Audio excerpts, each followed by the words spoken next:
Caros amigos, bem-vindos a mais um episódio de Hoje no Mundo Militar. Neste vídeo falaremos sobre as dicas, técnicas, equipamentos e roupas adequadas para se proteger na eventualidade de uma guerra nuclear. Nos últimos meses, o número e a intensidade dos conflitos estão aumentando de forma muito preocupante, com o maior e principal deles iniciado pela Rússia ao invadir a Ucrânia em fevereiro de 2022, com um agravante ainda pior, com o lado agressor, no caso a Rússia, distribuindo ameaças nucleares praticamente todas as semanas. Assim como os Estados Unidos e a maior parte das demais potências nucleares, a Rússia tem regras rígidas envolvendo o emprego dessas armas, com a Constituição russa prevendo o uso de armas nucleares apenas em duas situações, como resposta a um ataque nuclear inimigo ou diante de um ataque com armas convencionais que esteja colocando em risco a sua integridade territorial. A Rússia não foi vítima de nenhum ataque nuclear e o seu território não está ameaçado. No entanto, Vladimir Putin, ao anexar ilegalmente a Crimeia e partes de Lugansk, Donetsk, Zaporizhzhia e Kherson, criou ali uma forte e potencialmente terrível narrativa, com Putin afirmando que aqueles territórios, apesar de terem sido ilegalmente anexados, fazem oficialmente parte da Rússia. O que significa que se a Ucrânia, que é a dona por direito daquelas terras, tentar retomá-las, Putin poderá acionar uma das diretrizes que prevêem o emprego de armas nucleares, alegando que a integridade do território da Rússia está ameaçado. Nesse cenário, Putin teria o embasamento legal, dentro da Rússia, para lançar um ataque nuclear contra a Ucrânia. Se isso acontecer, a radiação afetará diretamente muitos países membros da OTAN que estão mesmo ao lado da Ucrânia, como Polônia e Romênia. E, dependendo do número de bombas e do poder destrutivo de cada uma delas, a radiação poderá se espalhar e afetar até mesmo os membros da OTAN um pouco mais distantes, como a Alemanha, Itália, França e até mesmo o Reino Unido. Com uma nuvem radioativa causada por bombas nucleares russas destruindo campos agrícolas e obrigando a evacuação em massa de cidades inteiras em território da aliança, a OTAN poderá ver nisso um ataque nuclear direto da Rússia, criando assim o embasamento legal para um contra-ataque nuclear. Se isso acontecer, a Rússia com certeza responderá na mesma moeda, iniciando uma cadeia de eventos que tem grandes chances de fugir do controle, resultando em uma grande e descontrolada guerra nuclear global. Se isso acontecer, como uma pessoa normal pode sobreviver? O passo mais importante envolve a preparação antecipada, aumentando a importância das pessoas estarem sempre muito atentas ao aumento das tensões. Uma guerra nuclear global dificilmente ocorrerá de um minuto para o outro, com as tensões aumentando de forma gradual ao longo de alguns dias. E é justamente nesse período em que as pessoas precisam se preparar, um esforço que envolve a estocagem de suprimentos e a preparação de um abrigo. Com relação à estocagem de suprimentos, deve ser dada prioridade a alimentos enlatados e com prazos de validade distantes. Os alimentos enlatados mais aconselhados são feijões, carnes, legumes e frutas, muitas frutas. E, preferencialmente, alimentos ricos em vitamina C e, principalmente, vitamina D, já que se prevê semanas ou meses sem poder apanhar luz solar. A etapa de preparação de um abrigo é a mais difícil, já que o ideal é a construção de um abrigo subterrâneo ou, pelo menos, semi-subterrâneo. Algo que a esmagadora maioria das pessoas não tem condições de fazer. Uma alternativa seria preparar um abrigo em algum local afastado dos grandes centros urbanos, industriais e militares, como em uma cidade pequena no interior. Nesse caso, como o local não receberia o impacto direto de bombas, basta reforçá-lo com portas blindadas e grades nas janelas para evitar saques e invasões. Durante o ataque em si, a prioridade número 1 é fugir da superfície e procurar refúgio em algum local subterrâneo, como no estacionamento de prédios e shoppings.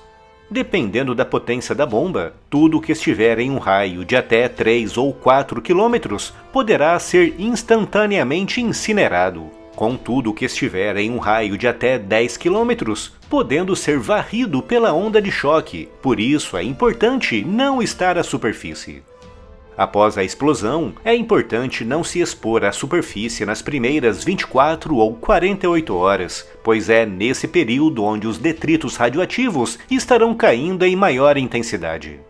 Esses detritos são como pequenos flocos de neve, só que pretos ou cinzentos, que quando tocam na pele ou nas roupas, se transformam em cinzas altamente radioativas.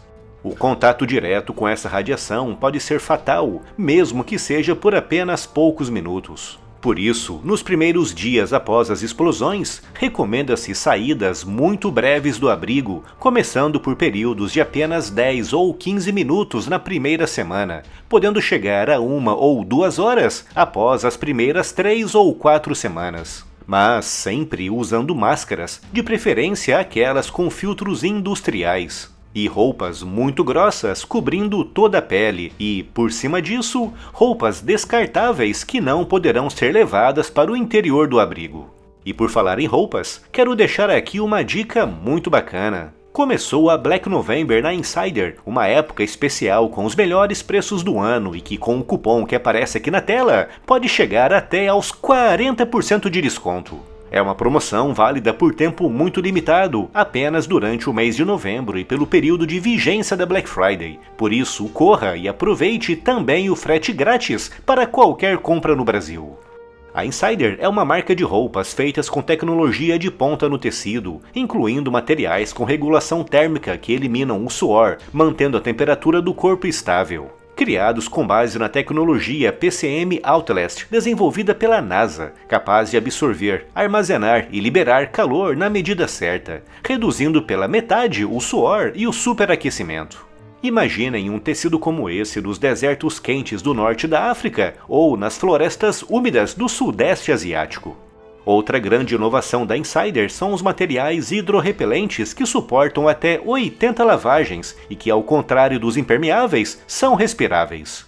A Tech T-Shirt é o suprassumo da tecnologia dos tecidos, uma autêntica releitura tech da camiseta básica masculina. As suas fibras macias se adaptam ao corpo, acompanhando todos os movimentos e não esquenta. Além disso, não precisa ser passada, não desbota com o tempo e é anti-odor, um item essencial para uma rotina confortável. Então, clica no link aqui na descrição, use o cupom de desconto que aparece aqui na tela, aproveite as promoções da loja que podem te dar até 40% de desconto e corra para aproveitar o frete grátis. E confira também o kit com 3 Tech T-Shirts para economizar ainda mais. Não perca essa super promoção. Voltando agora ao tema do vídeo, é também muito importante, após um ataque nuclear, ter ao menos algum meio básico de comunicação, como um rádio a pilhas ou a manivela. Walkie-talkies e lanternas também são itens essenciais. Como são equipamentos que dependem de eletricidade, é importante também ter muitas pilhas à disposição, algo que deve ser tratado na etapa de estocagem dos suprimentos, na fase de preparação antecipada. Nas primeiras semanas após uma explosão nuclear, não se deve consumir alimentos ou ingerir água que tenha estado em contato com a atmosfera. Com isso, aumentando ainda mais a importância da estocagem de suprimentos na fase de preparação antecipada, principalmente com relação à água, partindo sempre do princípio de que um adulto deve ingerir, no mínimo, de 1,5 litro a 2 litros de água por dia. Durante os primeiros meses após as explosões, a higiene será sempre muito importante, obrigando a longos e cuidadosos banhos após cada saída para o exterior, de preferência com esponjas grossas para retirar poeiras e partículas radioativas. Recomenda-se que o cabelo seja raspado ou mantido muito curto, com as unhas também sempre aparadas para impedir que partículas radioativas fiquem presas. As pílulas de iodeto de potássio impedem o acúmulo letal de iodo radioativo na tireoide. No entanto, as pílulas indicadas para esses casos, com uma concentração de 65 mg, podem ser difíceis de encontrar à venda, Além disso, o seu uso deve ser sempre orientado por um médico ou especialista. E por fim, recomenda-se o aprendizado de técnicas básicas de sobrevivência, como por exemplo, como caçar, limpar e acondicionar carnes, como construir abrigos improvisados e cultivar alimentos. Saber usar armas de fogo, tanto para caça como para autodefesa, também é uma mais-valia importante, principalmente se considerarmos que nos primeiros meses, ou até mesmo anos após uma guerra nuclear, a civilização pode se manter em um estado bastante precário, sem um poder central atuante e beirando a barbárie. Em um cenário como esse, apenas aqueles que se prepararam adequadamente e com antecipação é que terão alguma chance de sobrevivência. E se ainda não está inscrito no canal, inscreva-se já e acione o sino das notificações para não perder nenhuma novidade.